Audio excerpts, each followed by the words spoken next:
నా జీవితంలో ఎంతో సంతోషకరమైన రోజు.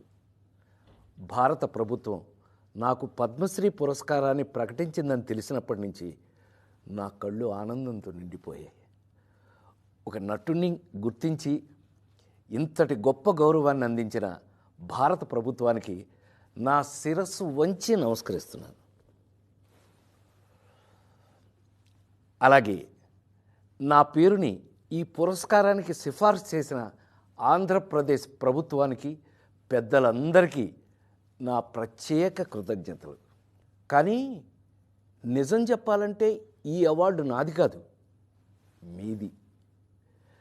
48 ఏళ్లుగా నన్ను ఒక నటుడిగా మాత్రమే కాకుండా మీ ఇంట్లో ఒక మనిషిగా, మీలో ఒకడిగా గుండెల్లో పెట్టుకుని చూసుకుంటున్నారు. నేను నవ్వించినా ఏడిపించినా మా రాజేంద్ర ప్రసాద్ అని మీరు చూపించిన ఆప్యాయత నాకు దక్కిన నిజమైన అదృష్టం. ఆ ప్రేమే ఈరోజు నన్ను ఇక్కడ దాకా నడిపించింది. 2 తెలుగు రాష్ట్రాల ప్రజలు నన్ను సొంత బిడ్డలాగా ఆదరించారు. మీ రుణం ఈ జన్మలో తీర్చుకోలేను.